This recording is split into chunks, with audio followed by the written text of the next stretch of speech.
ओम श्री गुरुभ्यो नमः। हरि ओम। शुक्लांबरधरं विष्णुं शशिवर्णं चतुर्भुजं प्रसन्नवदनं ध्यायेत् सर्वविघ्नोपशान्तये। गुरुर्ब्रह्मा गुरुर्विष्णुर्गुरुर्देवो महेश्वरः।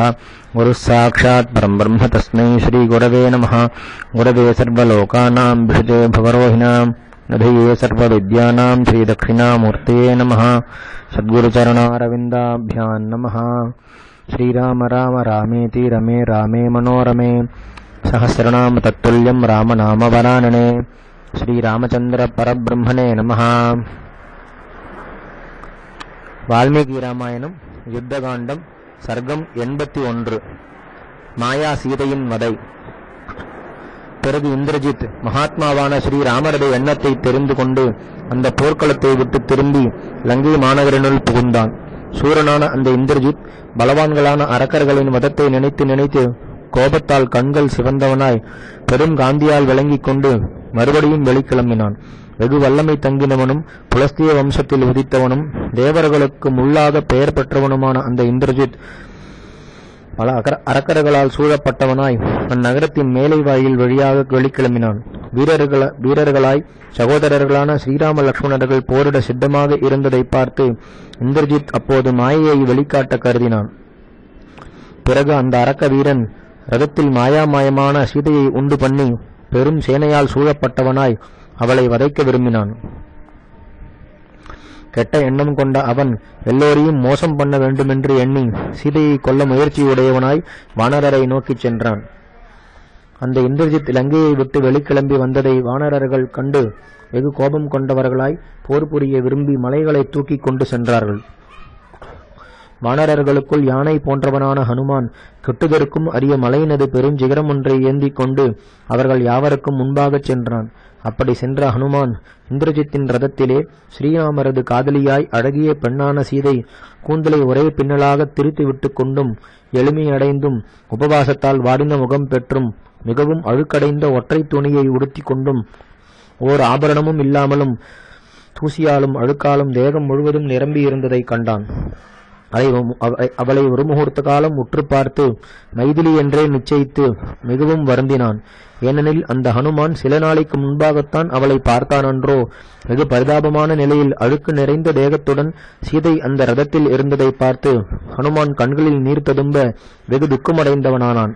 துக்கத்தை அடைந்து கொஞ்சமேனும் சந்தோஷமின்றி எளிமையடைந்த சீதை இந்திரஜித்திடம் அகப்பட்டு கொண்டு அவனுடைய ரதத்தில் வந்து சேரும்படியான நிலையை கண்டு அந்த ஹனுமான் இவன் என்ன செய்ய உத்தேசித்திருக்கின்றானோ என்று சிந்தையுடன் சொல்லலானான். அந்த ஹனுமான் எல்லா வானர வீரர்களுடனும் இந்திரஜித் இருந்த இடத்தை நோக்கி ஓடலானான். அந்த வானர சேனையை கண்டதும் இந்திரஜித் கோபம் மூண்டு கத்தியை உரையிலிருந்து உருவி சீதையின் தலையை பரிசிக்கலானான். அன்றியும் அந்த இந்திரஜித் அந்த வானரர்கள் பார்த்து கொண்டிருக்கையிலேயே மாயையால் ரதத்தில் வைக்கப்பட்டிருந்த அந்த பெண்மணி ராம ராமா என்று சொல்லி அலறிக் கொண்டிருக்கும் போது அவளை புடைக்கலானான். சீதையின் கூந்தலை அப்போது இந்திரஜித் பற்றியதை ஹனுமான் பார்த்து மிகவும் பரிதாபமான நிலையை அடைந்து சோகக் கண்ணீரை கண்களில் இருந்தும் வடித்தான். எல்லா அவயவங்களிலும் அழகு நிரம்பியவளும் ஸ்ரீராமருடைய தர்மபத்னியுமான சீதாதேவி அந்த அவஸ்தையில் இருந்ததை பார்த்து ஹனுமான் வெகு கோபம் கொண்டு இந்திரஜித்தை கடிந்து பின்வருமாறு சொல்லலானான். கொடும் பாவியே, நீ நாசமடைந்து போக வேண்டுமென்றே இந்த பெண்மணியின் கூந்தலை பற்றினாய். நீ பிரம்மரிஷி குலத்தில் பிறந்தும் தாய் வழியால் அரக்கர் குலத்தை சேர்ந்தவன். பாவச் செய்கையே நோன்பாக கொண்ட நீ கெட்டாய். இவ்வளவுதானா உன் புத்தி? கொடியவனே, மரியாதையற்றவனே, தீயொழுக்கம் உடையவனே, அற்பனே, வல்லமை அடைந்த பாவியே, மரியாதையற்றவனைப் போல் இவ்வாறான தொழில் செய்வதில் உனக்கு கொஞ்சமேனும் வெறுப்புதான் இல்லையா? நீ கருணையற்றவன். சீதாதேவியோ தனது கிரகத்தை இழந்து நாட்டை இழந்து கணவராகிய ஸ்ரீராமரையும் விட்டு பிரிந்திருக்கிறாள். அந்த பெண்மணி உனக்கு என்ன குற்றம் செய்தாள்? நீ இவளை கொல்ல கருதுகிறாயே. சீதையை கொன்ற பிறகு சிரமப்பட்டும் நீ வெகு காலம் பிழைத்திருக்கப் போகிறதில்லை. கொலை விதிக்க தகுந்த இந்த உனது செய்கையால் உன் பிராணனே எனது கைக்குள்ளில்தான் இருக்கிறது கான். உலகத்தாரால் கொல்லத்தக்கவனே, இந்த 14 உலகத்திலும் பெண்களை கொன்றவனுக்கு எந்த இழிவான நரகம் விதிக்கப்பட்டிருக்கிறதோ, உயிரை இழந்த பிறகு நீ அந்த நரகத்திற்கு தவறாது செல்வாய் என்று சொல்லிக் கொண்டே ஹனுமான் வெகு கோபத்துடன் ஆயுதங்களை ஏந்திய வானரர்கள் தன்னை தொடர்ந்து வர இந்திரஜித்தை நோக்கி ஓடினான்.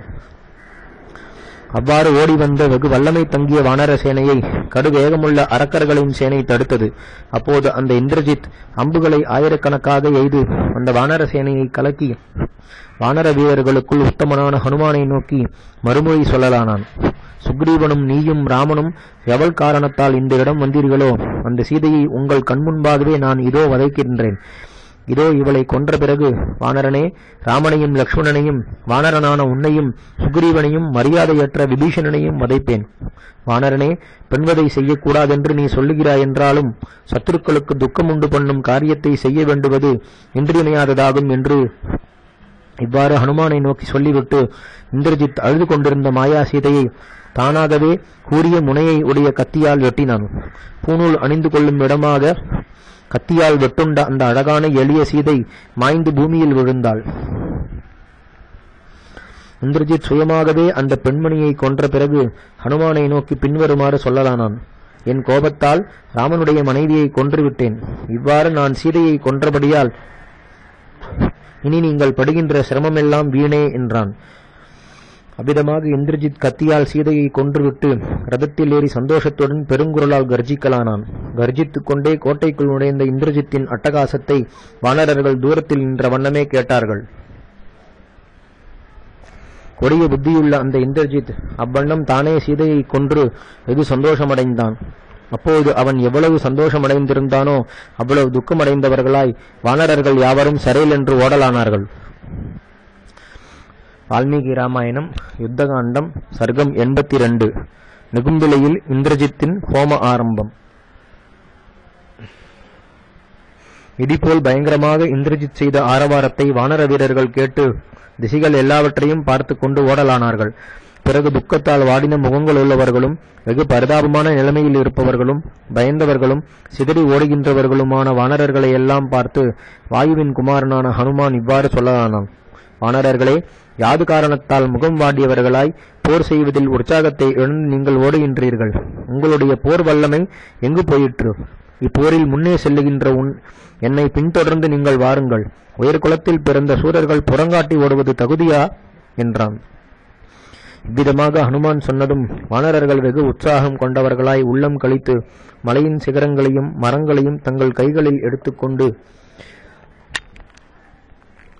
ஹனுமானை சுற்றி தொடர்ந்து சென்றே அரக்கர்களை எதிரிடலானார்கள். அந்த வீரர்களால் எல்லா பக்கத்திலும் சூழப்பட்ட ஹனுமான் கொழுந்து விட்டெறியும் தீயைப் போல சத்ரு சேனையை எரித்து அழிக்கலானான். கற்பாந்த காலத்தில் தோன்றும் யமன் போன்ற ஹனுமான் வானர் சேனையால் சூழப்பட்டவனாய் அரக்கர்களை மிகுதியாக அழிக்கலானான். அப்பெரு வானர வீரன் ஒரு பக்கம் கோபத்தாலும் ஒரு பக்கம் துக்கத்தாலும் பற்றப்பட்டவனாய் பெரும் பாறை ஒன்றை இந்திரஜித்தினுடைய ரதத்தின் மேல் வீசி எறிந்தான். அந்த பாறை ரதத்தை நோக்கி வருவதைக் கண்ட தேர்ப்பாகன் இனிதாக பழகிய குதிரைகள் பூண்ட இந்திரஜித்தின் தேரை சரையல் என்று வெகு தூரம் ஓட்டிவிட்டான். அதனால் அப்பாறை அத்தேரில் இருந்த இந்திரஜித்தின் மேல் படாமல் வீணாக எரியப்பட்டதாய் பூமியை பிளந்து கொண்டு சென்றது. பாறையை ஹனுமான் வீசி எறிந்த போது அரக்கசேனை துயரமடைந்தது. அன்றியும் கீழே விழுந்த அதனால் அரக்கர்கள் பலர் அணிந்தனர். நூற்றுக்கணக்கான வானர வீரர்கள் இந்திரஜித்தை எதிர்த்தார்கள். மகா வீரர்களான கொடிய பராக்கிரமமுள்ள வானரர்கள் கைகளில் மலைகளையும் மரங்களையும் எடுத்துக்கொண்டு இந்திரஜித்தின் மேல் அவைகளை எறிந்தார்கள். மரங்களையும் மலைகளையும் மழை பொழிவது போல் பொழிந்த வானர வீரர்கள் சத்துருக்களை அடித்து பலவகை குரலோடு அட்டகாசம் பண்ணினார்கள். வெகு பலம் பொருந்தின வானரர்களால் வெகு பயங்கரமான வடிவம் அமைந்த ராட்சசர்கள் மரங்களால் வதியம் மூலப்பட்டவர்களாய் அப்போர்க்களத்தில் புரண்டு கிடந்தார்கள். தனது சேனை அவ்வாறு வானரர்களால் பாழாக்கப்பட்டதை பார்த்து இந்திரஜித் அடங்காத கோபம் கொண்டு ஆயுதங்களை ஏந்திக் கொண்டு வானரர்களை எதிர்க்கச் சென்றான். கண்கூடான பராக்கிரமமுள்ள அவன் தனது சேனையின் நடுவில் நின்று கொண்டு பல வானர வீரர்களின் மேல் பானங்களை பொழிந்து வதைத்தான். சூலங்களாலும் அசனிகளாலும் பட்டசம் என்ற ஆயுதங்களாலும் கத்திகளாலும் சம்மட்டிகளாலும் முத்கரங்களாலும் இந்திரஜித்தை சேர்ந்த அரக்க வீரர்கள் தமது முழு வலிமையுடன் வானர வீரர்களை ஹிம்சித்தார்கள். கொடிய செயல்கள் புரிந்த அந்த அரக்கர்களை மகாபலம் பொருந்தின ஹனுமான் நன்றாக பருத்திருந்த ஆச்சாமரங்களாலும் மலைகளாலும் மிகுதியாக அழித்தான். இவ்வாறு பகைவனது சேனையை முறித்துவிட்டு ஹனுமான் வானரர்களை நோக்கி பின்வருமாறு சொல்லலுற்றான். இனி திரும்புங்கள். இந்த ராட்சச சேனையை வெற்றி கொள்வதால் நமக்கு ஒருவித லாபமும் இல்லை. எந்த பெண்மணியின் பொருட்டு நாம் நமது உயிரின் மேலும் ஆசையை ஒழிந்து ஸ்ரீராமருக்கு எவ்விதமாவது விருப்பமானதை செய்ய வேண்டும் என்று போர் செய்தோமோ, பெண்மணியாகிய அந்த சீதா தேவி தன் உயிரை இழந்து விட்டாள். இந்த செய்தியை நாம் ஸ்ரீராமரிடமும் சுக்ரீவனிடமும் சொல்லுவோம். அதன் பிறகு அவர்கள் எவ்விதமாக கட்டளையிடுகின்றார்களோ அவ்விதமாக நடப்போம் என்றான். இவ்வாறு வானர வீரனான ஹனுமான் சொல்லி அந்த வானர வீரர்களையெல்லாம் திருப்பி கொஞ்சமேனும் மனம் கலங்காமல் மெல்ல மெல்ல தன் தேனையுடன் திரும்பினான். துஷ்டாத்மாவாகிய இந்திரஜித் ராமர் இருக்கும் இடத்தை நாடி ஹனுமான் சென்றதை பார்த்து தனக்கு வெற்றியை தரவல்ல ஹோமத்தை செய்து முடிக்க எண்ணம் கொண்டவனாய் சைத்திய தோட்டத்தில் இருந்த நிகும்பலை என்ற ஆலயத்திற்கு சென்றான். நிகும்பிலையை சேர்ந்ததும் அந்த இந்திரஜித் அக்னியை வளர்த்து ஹோமம் பண்ணலானான். யாகசாலையில் முறைப்படி ஹோமம் செய்யப்பட்ட தீயும் மாமிசங்களையும் இரத்தங்களையும் உண்டு அப்போது அதிகமாக ஓங்கி எரியலாயிற்று. அந்த யாகத்தில் இரத்த ஹோமத்தால் திருப்தியடைந்து கொழுந்துவிட்டு விளங்கின அந்த கடும் தீயானது சாயங்கால சூரியன் போல் அதிக காந்தியுடன் சோபித்தது. அப்போது செய்ய வேண்டிய முறைமையை உணர்ந்த அந்த இந்திரஜித் அரக்கர்களுடைய க்ஷேமத்தின் பொருட்டு சாஸ்திர பிரகாரம் ஹவ்யத்தை ஹோமம் பண்ணினான். அது கண்டு இது சாஸ்திரியம், இது அசாஸ்திரியம் என்பதை உணர்ந்த அரக்கர்கள் பெரும் கூட்டமாக இருந்தார்கள். வால்மீகி ராமாயணம் யுத்தகாண்டம் சர்க்கம் 73. மாயாசீதையின் வதையை கேட்டு மூர்ச்சித்த ராமரை லக்ஷ்மணர் சாந்தப்படுத்துதல். ஸ்ரீராமர் அரக்கர்களும் வானரர்களும் மிகுதியாக போர் செய்வதனால் உண்டான பேரொளியை கேட்டு ஜாம்பவானை நோக்கி இவ்வாறு சொல்லலானார். சாந்த குணமுடையவனே, ஹனுமான் ஒருவராலும் செய்ய முடியாத பெருங்காரியத்தை செய்கின்றார் போல் காணுகிறது. ஆயுதங்களின் சப்தம் வெகு பயங்கரமாகவும் மிகுதியாகவும் கேட்கப்படுகிறதென்றோ? ஆகையால் ரிக்ஷவேந்தனே, நீர் சேனையை கொண்டு வெகு வேகமாகச் சென்று அந்த வானர வீரர்கள் சண்டை செய்கையில் அவர்களுக்கு உதவி செய்க என்றார். அவ்விதமாக கட்டளையிடப்பட்டதும் ஜாம்பவான் தனது சேனை புடைசூழ ஹனுமான் இருந்த மேலை கோட்டை வாயிலை நோக்கி நடக்கலானான். அப்போது ஜாம்பவான் வழியிலே மிகவும் யுத்தம் பண்ணி பெருமூச்செறியும் வானர வீரர்கள் புடைசூழ்ந்துள்ள ஹனுமானை பார்த்தான். ஹனுமானும் நீலமேகம் போல் விளங்கிக் கொண்டு போர் செய்யும் முயற்சியுடன் வந்த கொடிய ருக்ஷசேனையை தடுத்து தானும் திரும்பினான். பெரும் புகழ் படைத்த ஹனுமான் வானர சேனையுடன் விரைவாக ஸ்ரீராமரிடம் வந்து துக்கத்துடன் பின்வருமாறு சொல்லலானான். ராவணகுமாரனான கொடிய இந்திரஜித் போர் புரிந்து கொண்டிருந்த எங்கள் கண் முன்பாகவே சீதாதேவியை அழுது கொண்டிருக்கையிலேயே கொன்றிட்டான். சத்துருக்களை அடக்கும் வல்லமை பொருந்தியவரே, அதை கண்டதும் நான் மனம் குழம்பி துயரத்தில் மூழ்கியுள்ளேன். ஆகையால் தங்களிடம் இச்செய்தியை சொல்ல ஓடி வந்தேன் என்றான். அந்த ஹனுமான் சொன்னதை கேட்டதும் ராமர் சோகம் மேலிட்டவராய் மூர்ச்சையடைந்து அப்போது வேரிலே வெட்டுண்ட மரம் போல் பூமியில் விழுந்தார். தேவருக்கொப்பான ஸ்ரீராமர் பூமியில் விழுந்ததை பார்த்து நாற்புறத்திலிருந்தும் வானர சேனாதிபதிகள் வெகு வேகமாக ஓடி வந்தார்கள். திடீரென்று தோன்றி நெருங்க முடியாமல் கொழுந்து விட்டெறியும் தீயை அவிக்க முயல்வது போல் தாமரை மலர், நீலோத்பலம் இவற்றினுடைய நறுமணம் நிரம்பிய ஜலத்தை ராமபிரானது மூர்ச்சையை தெளிவிக்குமாறு அவர் மேல் தெளித்தார்கள். மிகவும் துயரமடைந்த லக்ஷ்மணர் அந்த ராமரை தனது கைகளால் தழுவிக்கொண்டு அஸ்வஸ்தராய் இருந்த ஸ்ரீராமரை நோக்கி காரணத்துடனும் அர்த்தத்துடனும் கூடிய பின்வருமாறு வார்த்தைகளை சொல்லனானார். பெரியவரே, பித்ருவச்சன பரிபாலமாகிற நல்வழியில் நடந்து ஐம்புலன் ஆசையை அடக்கியுள்ள தங்களை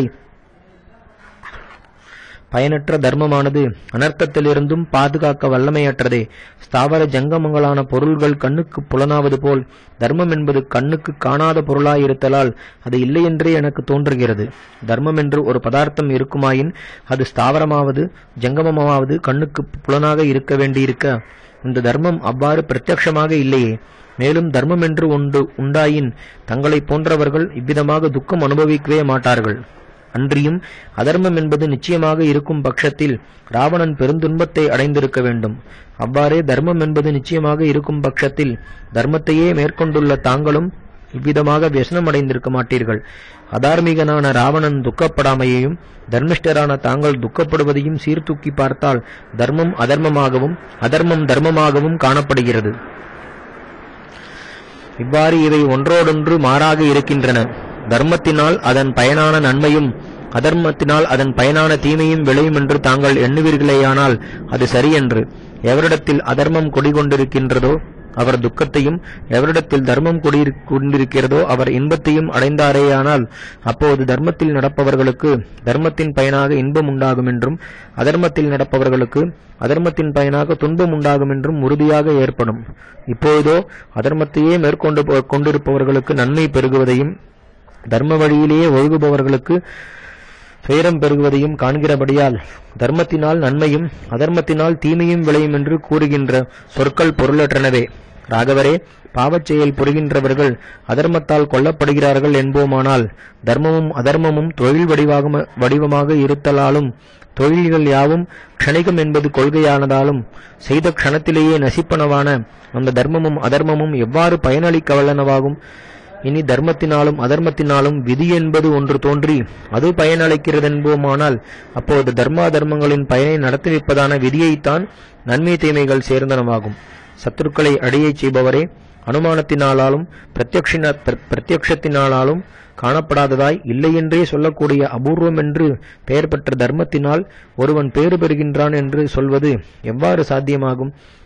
சத்துக்களுள் சிறந்தவரே, தர்மம் என்பது ஒன்று நிச்சயமாக இருந்தால் தங்களுக்கு துக்கம் ஒன்றும் வந்திருக்கே கூடாது. எப்பொழுது இவ்விதமாக துக்கம் தங்களை அணுகிற்றோ அப்போதே தர்மம் என்று ஒன்று உண்டென்பது பொருத்தமாக இல்லை.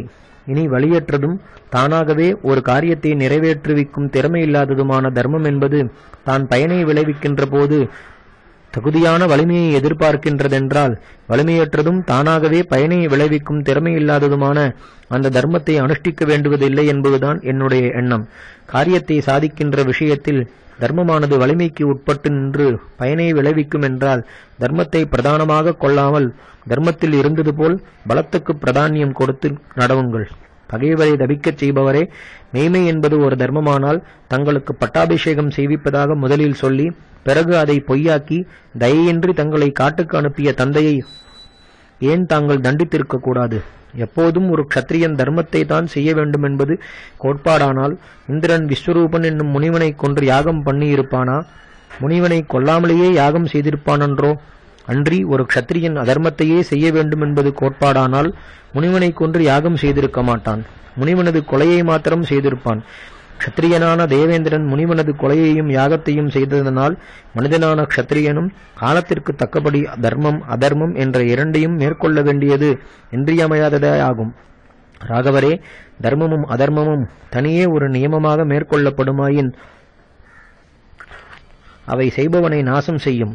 ஆகவே தர்மத்தையும் அதர்மத்தையும் ஒரு நீதியாக கொள்ளாமல் அந்தந்த காலத்திற்கு தக்கபடி மனிதன் செய்ய வேண்டும்.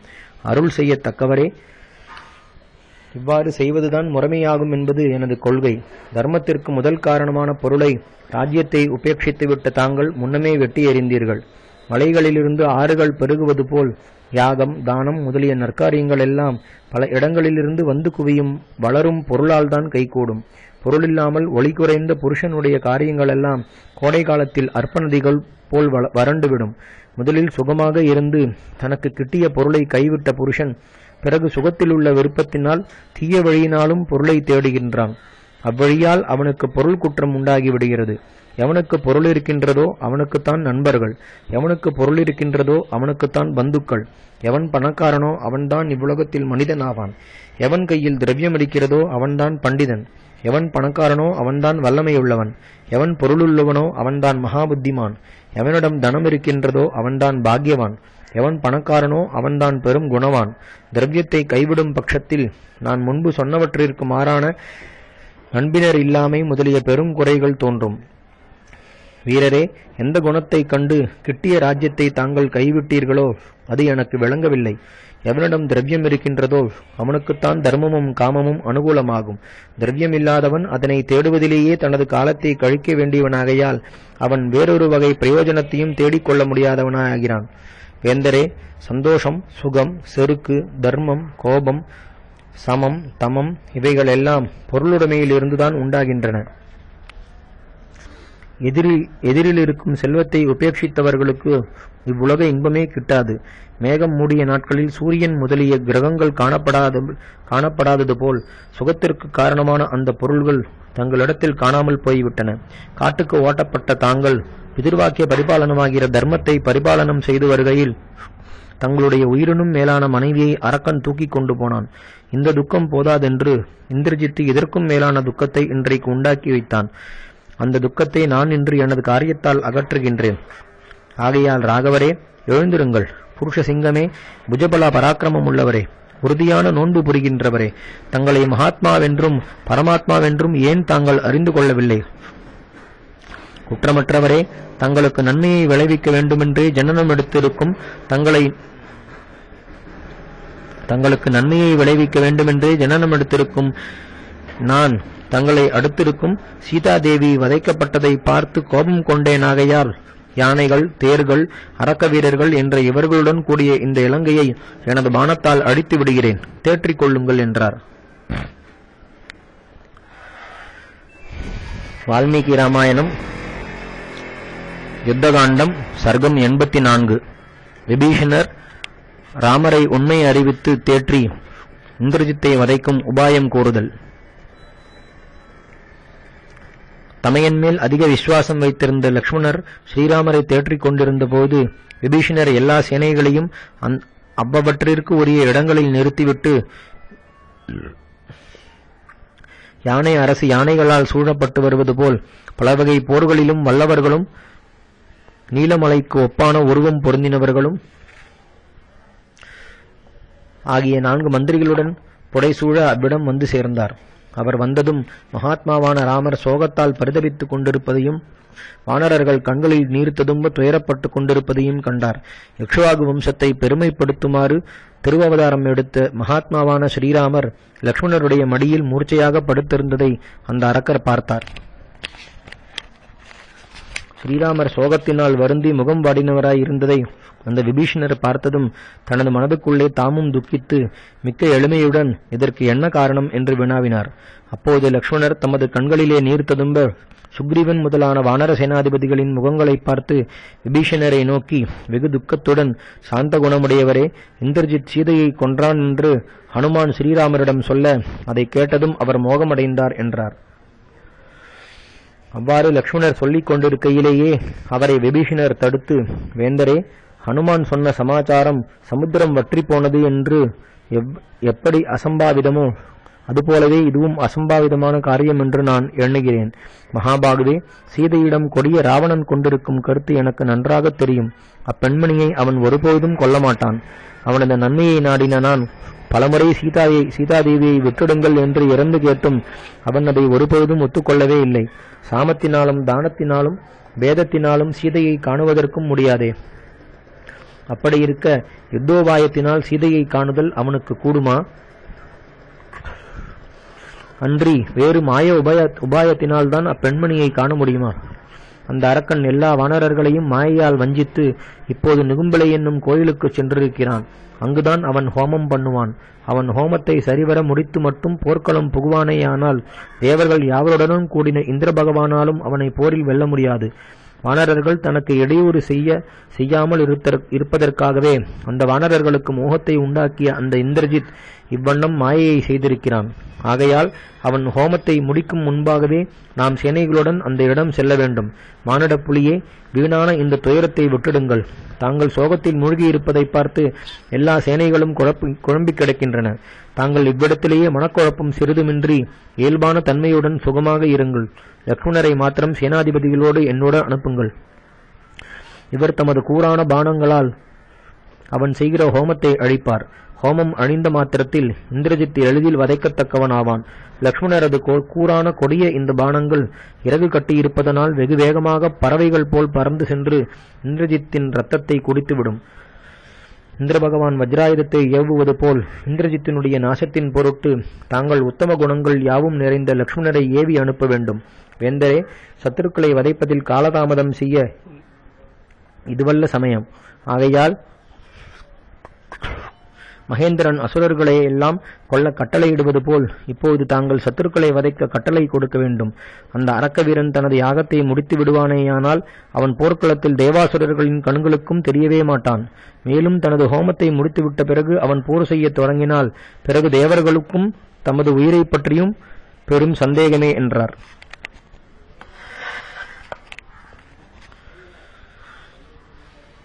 வால்மீகி ராமாயணம் யுத்தகாண்டம் சர்க்கம் 85. இந்திரஜித்தை வதைக்க லக்ஷ்மணர் புறப்படுதல்.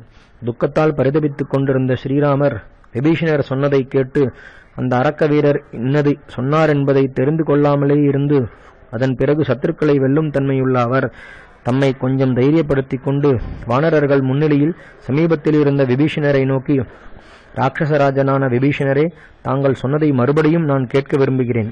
தாங்கள் சொல்ல விரும்பியதை மீண்டும் சொல்லுங்கள் என்றார். அவ்விதமாக ராமர் சொன்னதை கேட்டு பேசுவதில் வல்லவரான விபீஷணரும் முன்பு சொன்னதை மீண்டும் பின்வருமாறு சொல்லலானார். மகாபாகுவே, வீரரே, தாங்கள் கட்டளையிட்டபடியே நான் எல்லா சேனைகளையும் அவ்வவற்றை நிறுத்த வேண்டிய இடங்களில் நிறுத்தி வைத்தேன்.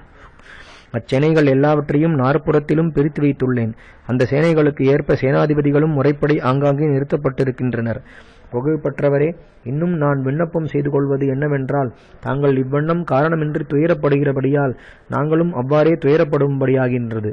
வேந்தரே, வீணாய் தங்களை வாட்டும் இந்த துக்கத்தை அகற்றுங்கள். மாற்றாரது சந்தோஷத்தை வளரச் செய்யும் இந்த துக்கத்தை அடியோடு விட்டுடுங்கள். வீரரே, சத்துருக்களை நாசம் பண்ண வேண்டிய முயற்சிகளை கைப்பற்றுங்கள். மனதிலே உற்சாகம் கொள்ளுங்கள். சீதையை மறுபடி அடைய வேண்டுமென்றும் அரக்கர்களை வதைக்க வேண்டுமென்றும் தங்களுக்கு எண்ணம் இருக்கும் பட்சத்தில் ரகுநந்தனரே, நான் சொல்லும் நன்மையான சொல்லை கேளுங்கள். நிகும்பிலையை சேர்ந்து அங்கு போரில் இந்திரஜித்தை வதைக்குமாறு லக்ஷ்மணர் பெரும் சேனையுடன் உடனே புறப்பட வேண்டும். மண்டலாகாரமான வில்லினால் செலுத்தப்பட்டு பாம்புகள் போல் சீறி கிளம்பும் சிறந்த பானங்களால் வில்வீரராய் போரில் வெல்பவரான லக்ஷ்மணர் இந்திரஜித்தை கொல்ல வேண்டும். வீரரான இந்திரஜித்தோ கொடும் தவங்கள் புரிந்து வரம் பெற்று பிரம்மதேவரிடமிருந்து பிரம்மசிரஸ் என்ற அஸ்திரத்தையும் கருதினபடி செல்லும் புறவிகளுடன் கூடின ரதத்தையும் பெற்றுள்ளான். அவன் இப்போது சேனையுடன் நிகும்பிலைக்கு சென்றிருக்கிறான். அவன் அவ்விடத்தில் தனது ஹோம காரியத்தை முடித்துவிட்டு திரும்புவானேயானால் நாம் எல்லோருமே மாய்ந்தோம் என்றே எண்ணுங்கள். மகாபாகுவே, ஆனால் எவனாயினும் ஒரு பகைவன் நீ ஹோமத்தை முடித்துவிட்டு நிகும்பிலை என்னும் ஆலமரத்தடியை சேர்வதற்கு முன்னமே படைக்கலமேந்திய உன்னை கொல்ல முயல்வானே ஆனால் அவன்தான் இந்திரசத்ருவாகிய உன்னை கொல்லத்தக்கவன் என்று பிரம்மதேவர் முன்னொரு காலத்தில் அவனை நோக்கி வாக்களித்திருக்கிறார். வேந்தரே, ஆகவே இந்திரஜித்தின் ஹோமத்திற்கு இடையூறு செய்பவனே அவனை கொல்பவனாகிறான்.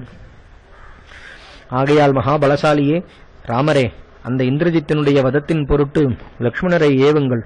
இந்திரஜித் மடிந்தால் ராவணன் நண்பர்களுடனும் மடிந்தான் என்று நிச்சயமாக நம்புங்கள் என்றார்.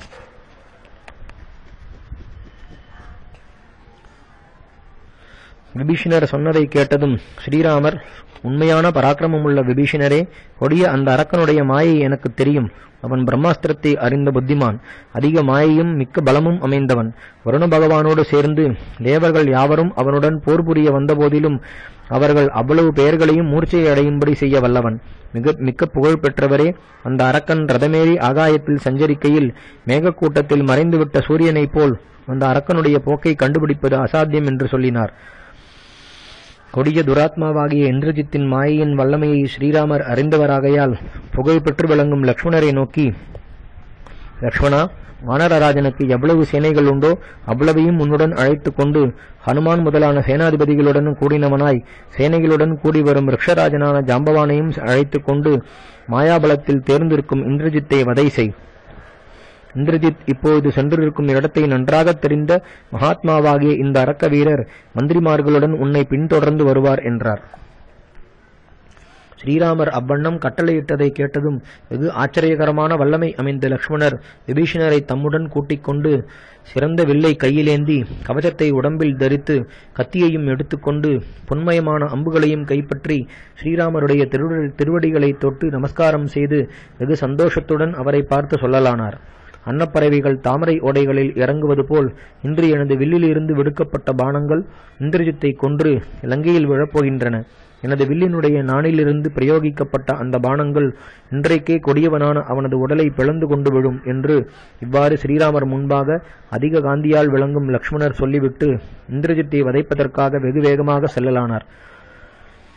அவர் ஸ்ரீராமருடைய சரணங்களில் நமஸ்காரம் பண்ணி அவரை வலம் வந்து இந்திரஜித் பாதுகாத்து வந்த நிகும்பிலையை சேருமாறு யாகசாலையை நோக்கி புறப்பட்டார். பிரதாபசாலியாய் சக்கரவர்த்தி குமாரனான லக்ஷ்மணர் தமையனாரால் ஸ்வஸ்தியனம் செய்யப்பெற்று விபீஷணருடன் கூட வெகு வேகமாக போனார். பல ஆயிரக்கணக்கான வானரர்கள் நிரம்பின பெரும் சேனையை அழைத்து கொண்டு ஹனுமானும் மந்திரிகளுடனும் கூடின விபீஷணரும் லக்ஷ்மணரை பின்தொடர்ந்தார்கள். விரைந்து செல்லும் பெரு வானர சேனையால் சூழப்பட்டு அவர் போய்க் கொண்டிருந்த போது ரிக்ஷராஜனான ஜாம்பவான் தனது சேனையுடன் வழியில் அவருடன் சேர்ந்து கொண்டான். நண்பர்களை மகிழ்விக்கும் தன்மையுள்ள சுமித்ரா குமாரர் வெகு தூரம் வழி நடந்து சென்று கொஞ்ச தூரத்தில் ராட்சச சேனை போரிடுவதற்காக அணிவகுக்கப்பட்டு நின்றதை கண்டார். பகைவரை அடிக்க வல்லவரும் ரகுவம்சத்தில் தோன்றினவரும் பிரதாபசாலியுமான லக்ஷ்மணர் மாயாரூபமான உபாயத்தை கைக்கொண்ட அந்த இந்திரஜித்தை அடைந்து பிரம்மதேவர் விதித்த வரப்படி வெல்வதற்காக வில்லேந்தியவராய் விபீஷணருடனும் அங்கதன் ஹனுமான் முதலியோருடனும் நின்றார். பிறகு அந்த லக்ஷ்மணர் பல வகையான மாசற்ற படைக்கலன்கள் மின்னவும் கொடிகள் காடுகள் போல் விளங்கவும் மகாரதர்கள் அடர்ந்து நிறையவும் இருள் போல் பயங்கரமாக தோன்றி மிக்க விரைவு கொண்டிருந்த அந்த சத்துருசேனைக்குள் புகுந்தார். வால்மீகி ராமாயணம் யுத்தகாண்டம் சர்க்கம் 86. இந்திரஜித்தின் யுத்த ஆரம்பம். அந்த சமயத்தில் விபீஷணரானவர் லக்ஷ்மணரை பார்த்து சத்துருக்களுக்கு விநாசத்தையும் தமது கட்சிக்கு நன்மையையும் விளைவிக்கும் சில சொற்களை சொல்லலானார். அதோ மேகம் போல் கருப்பாக காண்கின்றதே, அந்த ராட்சச சேனையுடன் கைகளில் மரங்களையே ஆயுதங்களாக பற்றி வந்திருக்கின்ற வானரர்கள் விரைவாக போர் செய்ய வேண்டும். லக்ஷ்மணரே, பெரிய இந்த ராட்சச சேனையை முறியடிக்க எவ்விதத்தினாலாவது முயற்சி செய்க. இந்த சேனையை முறிந்தால் ராவணனுடைய குமாரனான இந்திரஜித்தும் உங்கள் கண்களுக்கு புலனாவான். இந்திரஜித் யாகத்தை முடிக்கும் முன்பாகவே தாங்கள் இந்திரனுடைய இடிக்கு ஒப்பான பானங்களை தங்கள் சத்துருக்களின் மேல் பிரயோகித்து விரைவாக அவர்களை தாக்க வேண்டும். மகாவீரரே, துராத்மாவாவும் மாயாவியும் பாவங்கள் செய்கின்றவனாய் கொடுஞ்செயல்கள் புரிகின்றவனாய் எல்லா உலகங்களுக்கும் பயத்தை உண்டாக்குகின்றவனான இந்திரஜித்தை கொல்லுங்கள் என்றார். விபீஷணர் சொன்னதை கேட்டு லக்ஷ்மணர் அழகான இலக்கணங்கள் அமைந்த அந்த லக்ஷ்மணர் ராட்சசராஜனது குமாரன் மீது சரமாரி பொழியத் தொடங்கினார். நகங்களாலும் மரங்களாலும் மலைகளாலும் போர் செய்பவர்களான ரிக்ஷர்களும் வானரர்களும் ஒன்று சேர்ந்தவர்களாய் தமது சமீபத்தில் இருந்த இந்திரஜித்தின் சேனையை நோக்கி ஓடினார்கள். அரக்கர்களும் வானர சேனையை கொல்ல விரும்பினவர்களாய் கூறிய பானங்களையும் கத்திகளையும் சக்திகளையும் தோமரங்களையும் சித்தமாக வைத்துக் கொண்டிருந்தார்கள். அப்போது இலங்கையில் எல்லா பக்கங்களிலும் எதிரொலி உண்டாகுமாறு பேரொளியுடன் அரக்கர்களுக்கும் வானரர்களுக்கும் வெகு பயங்கரமான யுத்தம் நடக்கலாயிற்று. பலவகை ஆயுதங்களினாலும் கூரான பானங்களினாலும் மரங்களாலும் மேலோங்கின பயங்கரமான மலை சிகரங்களினாலும் ஆகாயமும் மூடப்பட்டது. அந்த இந்திரஜித்தின் சேனையிலிருந்த அரக்க வீரர்கள் முகங்களையும் கைகளையும் விகாரமாக வைத்துக்கொண்டு வானரர்களின் மேல் பலவகை ஆயுதங்களை பிரயோகித்து அந்த வானரர்களுக்கு மிக்க அச்சத்தை உண்டாக்கினார்கள்.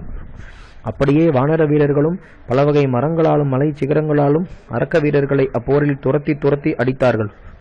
பெரும் தேகமும் பெரும் பலமும் படைத்த ரிக்ஷர்களும் வானரர்களும் அவ்வாறே அரக்க வீரர்களை வதைத்த போது அரக்கர்களின் மனதில் பெரும் பயம் உண்டாயிற்று.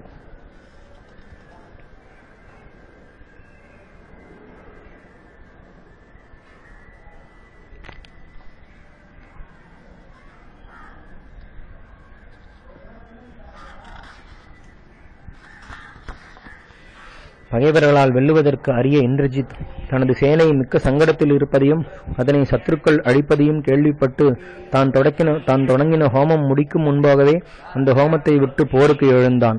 அந்த இந்திரஜித் தான் உட்கார்ந்திருந்த செறிந்த மரக்கூட்டத்தின் அடியிலிருந்து வெளிக்கிளம்பி தனக்காக முன்னமே குதிரை கட்டி சித்தமாக இருந்த அழகான ரதத்தின் மேல் ஏறினான். பயங்கரமான வில்லை கையில் பற்றி காலமேகம் போல் விளங்கிக் கொண்டு கோபத்தால் சிவந்த முகமும் கண்களும் உடையவனான அந்த இந்திரஜித் சினம் கொண்டவனாய் யுகாந்த காலத்தில் உலகத்தை நாசம் செய்யும் யமன் போல் காணப்பட்டான். அவன் ரதமேறி வந்ததை கண்டதும் லக்ஷ்மணருடன் போர் செய்யும்படி உற்சாகம் கொண்ட அவனுடைய சேனை அவனை சூழ்ந்து நின்றது. அந்த சமயத்தில் பகைவர்களை அடிக்க வல்லவனான மலை போல் விளங்குகின்ற ஹனுமான் ஒருவராலும் எடுக்க முடியாத பெரும் மரமொன்றை தனது கையில் எடுத்து பிரளய கால தீ போல் அரக்கர்களை அடித்து பிறகு பல மரங்களை கொண்டு அந்த அரக்க சேனையை பிரக்னி தப்பியதாக செய்தான். வாயுவின் குமாரனான ஹனுமான் ராட்சசர்களை விரைவாக வதைப்பதை பார்த்து அரக்க போர் வீரர்கள் பலர் படைக்கலங்களை ஹனுமான் மீது பொழியலானார்கள். கூரான சூலத்தை பற்றி வந்தவர்கள் சூலங்களாலும், கையும் கத்தியுமாக வந்தவர்கள் கத்திகளாலும், சக்தி என்ற ஆயுதமேந்தி வருகின்றவர்கள் சக்திகளாலும், பட்டசம் பிடித்து போரிட வந்த அரக்கர்கள் பட்டசங்களாலும், அழகிய தோற்றமுள்ள உருளைத்தடி கதைகள், சக்கரங்கள், நூற்றுக்கணக்கான 100 வரை கொல்லிகள், இரும்புலக்கைகள்,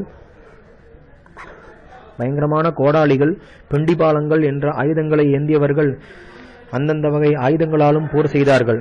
சில அரக்கர்கள் வஜ்ராயுதத்திற்கு ஒப்பான கைக்குத்துக்களாலும், இடிபோல் விழுகின்ற அறைகளாலும், மலை போல் சலியாது நின்ற ஹனுமானை 4 பக்கங்களிலும் சூழ்ந்து நின்று இம்சித்தார்கள்.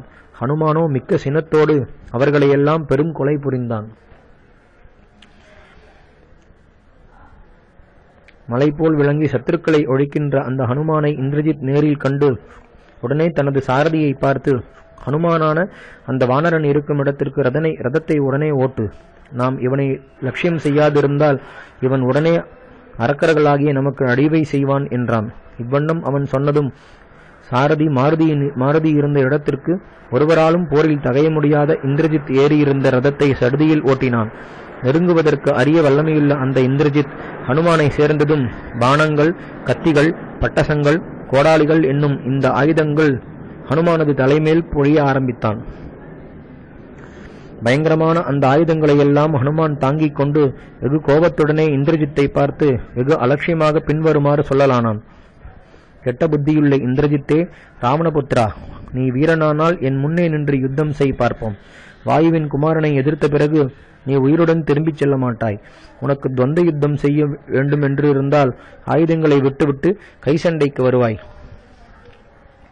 அங்கு எனது குத்துக்களை நீ தாங்கிக் கொள்வாயேயானால் அப்போதுதான் அரக்கர்களுக்குள் பலவானாவாய் என்றான். அச்சமயத்தில் ஹனுமானை வதைக்கும்படி வில்லை ஓங்கிக் கொண்டு நின்ற இந்திரஜித்தை விபீஷணர் லக்ஷ்மணருக்கு சுட்டிக்காட்டி இவ்வாறு சொல்லலானார். எவன் முற்காலத்தில் இந்திரனை வெற்றி கொண்டவனான ராவணகுமாரனோ அந்த இந்திரஜித்தே தனது ரதத்தில் ஏறிக்கொண்டு ஹனுமானை வதைக்க விரும்புகிறான். லக்ஷ்மணரே, ஒப்பற்ற அமைப்பால் விளங்குகின்றவைகளும், சத்துருக்களை நாசம் செய்கின்றவைகளும், பிராணனை ஒழிக்கின்றவைகளும், பயங்கரமானவைகளுமான பானங்களால் இந்த இந்திரஜித்தை இப்போதே வதை செய்து விடுங்கள் என்றார். சத்துருக்கள் கண்டு நடுங்கும்படியான தோற்றமுள்ள விபீஷணர் இவ்வாறு சொன்னதும் லக்ஷ்மணர் மலை போல் விளங்கின அழகான ரதத்தில் உட்கார்ந்து கொண்டு பயங்கரமாக பலமமைந்து கர்ஜிக்கும் அந்த இந்திரஜித்தை பார்த்தார். வால்மீகி ராமாயணம் யுத்தகாண்டம் சர்க்கம் 87. இந்திரஜித்துக்கும் விபீஷணருக்கும் நடந்த சம்வாதம். இவ்வாறு வெகு சந்தோஷத்துடன் அந்த விபீஷணர் லக்ஷ்மணரை பார்த்து சொல்லி வில்லும் கையுமாக இருந்த அந்த லக்ஷ்மணரை தம்முடன் கூட அழைத்து கொண்டு வெகு விரைவாக நடந்து சென்றார். சிறிது தூரம் சென்ற பிறகு விபீஷணர் பெரும் காட்டை சேர்ந்து அங்கு இந்திரஜித் ஹோமம் செய்யும் தலத்தை லக்ஷ்மணருக்கு காட்டலானார். கார்மேகம் போன்ற தோற்றத்துடன் பயங்கரமாக காணப்பட்டதோர் ஆலமரத்தை வெகு காந்தியுடன் விளங்கிய ராவண சகோதரரான விபீஷணர் லக்ஷ்மணருக்கு காட்டலானார். அப்போது விபீஷணர், இந்த இடத்தில்தான் இந்திரஜித் பூதங்களுக்கு பலியிந்துவிட்டு பிறகு இந்த இடத்திலிருந்து போரிட வருவான். இந்த சடங்கை முடித்த பின் இவன் ஒருவர் கண்களிலும் புலப்படாமல் மறைந்து நின்று கொண்டு போரில் சத்துருக்களை கொல்ல வேண்டுமென்றால் கொல்வான், கட்ட வேண்டுமென்றாலும் கட்டிவிடுவான். ஆகையால் வெகு பலசாலியான இவன் அந்த ஆலமரத்தண்டை சேரும் முன்பாகவே இவனை தேர், சாரதி, குதிரைகள் என்ற இவைகளோடு தாங்கள் வதைக்க வேண்டும் என்றார்.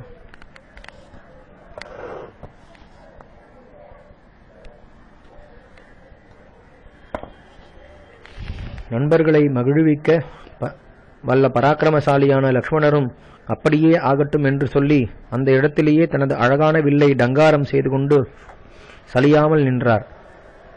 பலவானான ராவணகுமாரனான இந்திரஜித் கவசம் அணிந்து வில்லை ஏந்தி கொடி விளங்குகின்ற அக்னி நேரமான தனது தேரின் மேல் தோன்றினான். போரில் எவராலும் வெல்லப்படாத புலஸ்திய வம்சத்தில் உதித்தவனான அந்த அரக்கனை நோக்கி, மகா பராக்கிரமசாலியான லக்ஷ்மணர், உன்னை நான் போரிட கூப்பிடுகிறேன். ஆகையால் உன்னால் கூடிய மட்டும் நீ முயன்று என்னுடன் போர் செய்வாய் என்றார். வெகு பலமும் திட சித்தமும் உள்ள அந்த இந்திரஜித் இவ்வண்ணம் சொல்லப்பட்டு இங்கு விபீஷணரை கண்டு கடுமையாக சில சொற்களை சொல்லலானான். இந்த இலங்கையில் நீர் பிறந்து வளர்ந்தீர்கள். எனது தந்தைக்கு நீரே நேர் தம்பி. அரக்கரே, இவ்வாறிருக்க எனக்கு சிற்றப்பனான நீர் புத்திரனான எனக்கு துரோகம் பண்ணலாமா? கெடுமதியுடையவரே, உமக்கு உறவு முறையும் நட்பும் ஜாதியும் பாராட்ட வேண்டுவனவல்ல, தர்மத்தை கெடுக்க வந்தவரே, உமக்கு உடன்பிறப்பும் தர்மமும் கூட பாராட்ட வேண்டுமாகுமோ? நீர் உமது ஜனங்களை விட்டு மாற்றானிடம் அடிமையாக புகுந்து விட்டதனால் உம்மை குறித்து விசனப்பட வேண்டியதாக இருக்கிறது. நன்னடத்தையுள்ள சாதுக்களால் நீர் நிந்திக்க தக்கவரும் ஆகிறீர். உமது அற்ப புத்தியால் ஸ்வஜனங்களுடன் சேர்ந்திருத்தலும் அற்பனான அந்நியனோடு சேர்ந்திருத்தலும் ஆகிய இவ்விரண்டுக்கும் உள்ள தாரதமியத்தை அறிகின்றீர். அந்நியன் நற்குணங்கள் நிறைந்தவனாக இருந்தாலும் நம்மை சேர்ந்தவன் குணங்களற்றவனாக இருந்தாலும் குணமற்ற நமது பந்துக்களுடன் சேர்ந்திருப்பதுதான் நன்மை. அந்நியன் என்பவன் அந்நியனே என்றோ? எவன் ஸ்வபக்ஷத்தை விட்டு பரபக்ஷத்தை அடைகிறானோ அவன் ஸ்வபக்ஷம் நாசமான பிறகு அந்த மாற்றாராலேயே நாசமுற்று விடுகிறான். அரக்கரே, ராவணனாருக்கு தம்பியே, உமது தயையின்மை எவ்வளவு பயங்கரமாக இருக்கின்றதோ அவ்வளவு கொடுமையான தயையின்மையால் மாற்றானுக்கு ஸ்வஜனத்தையே காட்டிக் கொடுத்தலாகிய செய்கை உண்மையன்று வேறு யாரால் தான் செய்ய முடியும் என்று இவ்விதமாக தமது தமையன் மகனான இந்திரஜித் சொன்னதும் விபீஷணர் பதில் சொல்லலானார். அரக்கா, இதற்கு முன்னே எனது நடத்தையை தெரியாதவன் போல் ஏன் நீ பிதற்றுகிறாய்? ராட்சசராஜனுடைய குமாரா, துஷ்டா, நான் உனது சிற்றப்பன் என்ற கௌரவத்தாலாவது இவ்வண்ணம் பேசுவதை விட்டுவிடு. கொடும் செயல்கள் செய்யும் அரக்கர் குலத்தில் நான் பிறந்தவன் என்றாலும் எனது நடத்தை அரக்கர்களுடைய நடத்தை அல்லவே. என்னிடத்தில் உண்டான இந்த குணம்தான் சத்புருஷர்கள் முதன்மையாக கொண்டாடும் குணம். கடும் தொழிலினாலே நான் ஒருபொழுதும் சந்தோஷப்பட மாட்டேன். தர்மத்திற்கு விரோதமான செயல்களினாலும் நான் சந்தோஷம் கொள்ள மாட்டேன். மேலும் மாறுபாடான நடத்தையை உடைய எனது தமையனார் உடன் பிறந்தவனான என்னை ஏன் துரத்தி விட்டார்? தர்மத்திலிருந்து வழிவேனாய் பாவத் தொழில்களையே புரிகின்றவனை தனது கையில் விழுந்த பாம்பை உதறுவது போல் உதறிவிட்டு எவன் விலகி வருகிறானோ அவன்தான் சுகமடைவான். எவனொருவன் பிறரை ஹிம்சிப்பதும் பிறர் பொருளை கவர்வதும் பிறன் மனைவியை சேர்வதும் என்ற இவைகளையே நோன்பாக கொண்டிருக்கின்றானோ தீப்பற்றி எரியும் வீட்டை விட்டு போவது போல் தீய ஒழுக்கமில்ல அவனை விட்டு நீங்குவதுதான் நியாயம் என்று பெரியோர்கள் சொல்கின்றனர். பிறர் பொருளை கவர்வதும் பிறர் மனைவியை கெடுப்பதும் நண்பர்களிடம் மிகவும் சங்கிப்பதும் என்ற இம்மூன்று தோஷங்களும் நாசத்தையே விளைவிக்கும். மகர்ஷிகளின் சித்திரவதையும் தேவர்கள் யாவருடனும் சண்டையும் கர்வமும் கோபமும் பகைமையும் பிரதிகூலனாக இருத்தலும் என்னும் இவ்வகை துர்குணங்கள் எனது தமையனாருடைய ஆயுளையும் சம்பத்தையும் நாசம் செய்ய தோன்றினவாகி அவரிடமுள்ள நற்குணங்களை மேகங்கள் மலையை மூடுவது போல் மறைத்துவிட்டன. இவ்வகை தோஷங்களுக்காகத்தான் நான் எனது உடன் பிறந்தவரான உனது தந்தையை கைவிட்டேன். இனிமேல் இந்த இலங்கை விரைவில் அழிவடையப் போகிறது. நீயும் உயிருடன் பிழைத்திருக்கப் போகிறதில்லை. உனது தந்தையும் பிழைத்திருக்கப் போகிறதில்லை. அடா அரக்கா, நீ வெகு கர்வம் கொண்ட சிறு பிள்ளை, வணக்கமற்றவன். காலபாசம் உன்னை இருக்குகின்றபடியால் நீ உன் மனதில் தோன்றியபடியெல்லாம் என்னை பேசுகிறாய். இன்றைய தினமே உனக்கு முடிவு காலம் வந்து விட்டது. என்னை பார்த்து ஏன் வீணாக பிதற்றுகிறாய்? அடா அரக்க பதரே, இனி உன்னால் அந்த ஆலமரத்தின் அடிக்கு போக முடியாது. காகுஸ்தர்களான ராமலட்சுமணர்களை நீ அவமதித்த பிறகு பிழைத்திருத்தல் சிறிதும் முடியாது. நீ தெய்வ பிறப்பையுடைய மனிதரான லட்சுமணருடன் போரி புரிவாயாக. அவரால் வதைக்கப்பட்ட பிறகு நீ யமலோகத்திற்கு சென்று தேவகாரியமாகிய யாகத்தை முடித்துக் கொள்ளலாம். ஓங்கு விளங்குகின்ற உனது வல்லமையை முற்றிலும் நீ காட்டுவாய். உன்னிடமிருக்கும் ஆயுதங்கள் எல்லாவற்றையும் அம்பு முழுவதையும் நீ விடுவிப்பாயாக. லக்ஷ்மணருடைய பானங்களுக்கு இலக்கான பிறகு நீ உனது சேனையுடன் உயிர் பிழைத்து திரும்ப மாட்டாய் என்றார். வால்மீகி ராமாயணம் யுத்தகாண்டம் சர்க்கம் 88. இந்திரஜித்துக்கும் லக்ஷ்மணனுக்கும் நடந்த போர். இவ்வாறு விபீஷணர் சொன்னதை கேட்டு இந்திரஜித் வெகு கோபம் கொண்டு அவரை கடிந்து வெகுவாக பேசிவிட்டு தனது கத்தியையும் மற்ற ஆயுதங்களையும் ஓங்கிக் கொண்டு கருங்குதிரைகள் பூட்டி நன்றாக அலங்கரிக்கப்பட்டிருந்த ரதத்தில் ஏறிக்கொண்டு மற்றொரு யமன் போல் விளங்கினவனாய் பெரும் தோற்றமுள்ளதும் விசாலமானதும் விரைவு கொண்டதும் உறுதியானதுமான தனது கொடிய வில்லை கையில் ஓங்கி நிறுத்தி எதிரிகளை அழிக்கவல்ல அம்புகளையும் எடுத்துக்கொண்டு வெகு வேகமாக போர் புரியுமாறி எழுந்தான். பெரிய வில்வீரனாய் தேரில் அலங்காரத்தோடு விளங்கின அந்த இந்திரஜித் தனக்கு முன்பாக பகைவர்களை அடிப்பவரும் ஸ்ரீராமருடைய தம்பியுமான லக்ஷ்மணர் உதயமலையில் விளங்கும் சூரியன் போல் மிக்க சிங்காரிப்புடன் ஹனுமானது முதுகின் மேல் விளங்க கண்டான். அப்போது அந்த இந்திரஜித் லக்ஷ்மணர், விபீஷணர், வானர வீரர்கள் என்ற இவர்கள் எல்லோரையும் பார்த்து வெகு கோபத்தோடு பின்வருமாறு சொல்லலானான். நீங்கள் எல்லோரும் இன்று என் வல்லமையை பாருங்கள். இன்று என்னுடைய வில்லிலிருந்து புறப்படும் பானங்கள் ஒருவராலும் அணுக முடியாத வண்ணம் ஆகாயத்திலிருந்து மழை பொழிவது போல் போரில் விழுவதை நீங்கள் தடை செய்யுங்கள். இன்று எனது பெரிய வில்லிலிருந்து புறப்படுகின்ற பானங்கள் பஞ்சு முட்டைகளை நெருப்பு எரிப்பது போல் உங்களுடைய தேகங்களை எரிக்கப் போகின்றன. நான் கூரான பானங்களாலும் சூலங்கள், சக்திகள், குண்டாந்தடிகள், தோமரங்கள் என்ற ஆயுதங்களாலும் உங்கள் தேகங்களை பிளந்து உங்கள் எல்லோரையும் யமனுடைய மாளிகைக்கு அனுப்புகிறேன். நான் போர்க்களத்தில் நின்று எனது ஹஸ்த லாகவத்துடன் கூடின பான வருஷங்களை பொழிந்து மேகம்போல் கர்ஜிப்பேனேயானால் என் கண் முன்பாக நிற்பதற்கு யாரால் முடியும்? நான் முன்பு ராத்திரி போர் புரிந்த போது வஜ்ராயுதத்திற்கு ஒப்பான எனது பானங்களால் நீங்கள் இருவரும் பரிவாரங்களோடு பூமியில் விழுந்து உணர்வு ஒடுங்கி கிடந்தீர்களே. சர்ப்பம் போல கோபம் கொண்டிருக்கின்ற என்னிடம் போர் புரிய மறுபடியும் திரும்பி வந்ததனால் முன்பு நடந்த அச்செயல் உங்கள் ஞாபகத்திற்கு வரவில்லை போலும். அன்றியும் நீங்கள் யமலோகம் சேர வேண்டிய காலம்தான் கிட்டியிருக்கின்றதென்று எண்ணுகிறேன் என்றான். இந்திரஜித் அவ்வளவு கர்வத்துடன் சொன்னதை கேட்டு லக்ஷ்மணர் கொஞ்சமேனும் பயமில்லாமல் வெகு கோபத்துடன் அந்த ராவணகுமாரனை நோக்கி,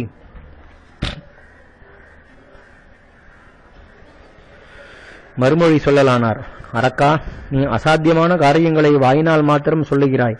எவனொருவன் செயலினால் தன் காரியத்தை முடிக்கின்றானோ அவனல்லவோ நல்ல புத்திமான். கெடுமதி உடையவனே, பகைவனை வெல்லமாட்டாத நீ ஒருத்தனாலும் செய்து முடிக்க கூடாத காரியத்தை வாயினால் மட்டும் சொல்லி அம்மட்டினாலேயே தொழிலை செய்து முடித்தவன் போல் கழிக்கின்றாயே. போர்க்களத்தில் மாயையால் மறைந்து நின்று யுத்தம் செய்த நீ திருட்டு வழியாகச் சென்றாய். அது வீரர்கள் அனுசரிக்கும் வழியே அல்ல. இன்று நான் உனது பானங்கள் விடும் வழியில் நிற்கின்றேன். உனது வல்லமையை இப்போது நீ காட்டு. வீணாக கர்வப்பட வேண்டாம் என்றார். இப்படி அவர் சொல்லவே அதிக பலம் பொருந்தினவனும் போரில் வெல்பவனுமான இந்திரஜித் தனது பயங்கரமான வில்லிலே கூரான அம்புகளை தொடுத்து லக்ஷ்மணர் மேல் விடுவித்தான். சீரான சர்ப்பங்கள் வெகு வேகமாக வந்த அந்த அம்புகள் லக்ஷ்மணர் மேல் பட்டு புவியில் விழுந்தன. ராவணகுமாரனான இந்திரஜித் வெகு வேகமாக சஞ்சரித்துக் கொண்டு தனது வேகமான பானங்கள் பலவற்றை பிரயோகித்து அப்போரில் நல்லிலக்கணங்கள் அமைந்த லக்ஷ்மணரை பிளந்தான். உடம்பு முழுவதும் பானங்களால் அடியுண்டு ரத்தம் பெருக நின்ற லக்ஷ்மணர் புகையற்ற அடல் போல் சோபித்தார். இந்திரஜித் தான் செய்த காரியம் பயன்பெறுவதைக் கண்டு பெரும் குரலினால் பின்வருமாறு சொல்லலானான். சுமித்ரா குமாரனே, இன்று கூரான முனைகள் உள்ளனவாய், சிறகு கட்டினவாய், உயிருக்கு இறுதியை விளைவிக்க கூடினவான எனது வில்லிலிருந்து வெளிப்போந்தனவான பானங்கள் உனது மேனியில் விழுந்து உன் உயிரை வாங்கிவிடப் போகின்றன. லக்ஷ்மணனே, என்னால் வதைக்கப்பட்டு நீ பூமியில் விழுந்ததும் நரிக்கூட்டங்களும் கழுகு கூட்டங்களும் பருந்துகளும் உட்கார்ந்து கொண்டு உன்னை புசிக்கப் போகின்றன. க்ஷத்ரிய அதமனாய், எப்பொழுதும் கொடியவனாய், தமையனாரிடம் மிக்க அன்பு வைத்தவனாயிருக்கும் நீ இன்று என்னால் வதைக்கப்பட்டு விழுவதை மிகவும் கடுமதியுடைய அந்த ராமன் பார்ப்பான். கவசம் பூமியில் கழன்று விழ, வில் முறிய, தலை அறுப்புண்டு என்னால் நீ வதைக்கப்பட்டதை ராமன் காண்பான் என்றான். இவ்வாறு இருமாப்பாடு சொல்லிக் கொண்டு சினமடைந்து நின்ற இந்திரஜித்தை பார்த்து லக்ஷ்மணர் நல்ல அர்த்தத்தோடு கூடின சில சொற்களை பின்வருமாறு காரணத்தோடு சொல்லலானார். கொடிய புத்தி உடையவனே, உனது பேசும் வல்லமையை நீ விட்டுடு. அரக்கனே, நீ இவ்வாறு சொல்வது மிகவும் கொடுஞ்செயலாகும். நீ ஏன் வீணாக பிதற்றுகிறாய்? நீ சொல்லுகின்றவைகளை தொழிலால் முடித்து காட்டு. அரக்கனே, நீ தொழிலினால் காட்டாமல் ஏன் வீணாக பேச்சினால் மட்டும் புகழ்ந்து கொள்கிறாய்? நான் உன்னை நம்புமாறு நீ சொல்வதை முடித்து காட்டுவாயாக. புருஷர்களில் கடைப்பட்டவனே, அரக்கப்பதரே, கொடிய சொல்லென்றும் சொல்லாமலும் ஒருவரையும் நிந்தியாமலும் தற்புகழ்ச்சி செய்யாமலும் நான் உன்னை கொல்லுகிறேன் பார் என்று சொல்லி கூரான 5 பானங்களில் லக்ஷ்மணர் தனது வில்லில் பூட்டி நாணை நன்றாக இழுத்து இந்திரஜித்தின் மார்பை நோக்கி விடுவித்தார். அப்பானங்கள் அழகான இறகுகள் கற்றப்பெற்றதனால் வெகு வேகமாக சென்று பாம்புகள் போல சீறிக்கொண்டு இந்திரஜித்தின் மார்பில் விழுந்து சூரியனுடைய கிரணங்கள் போல் அவ்விடத்தில் விளங்கின.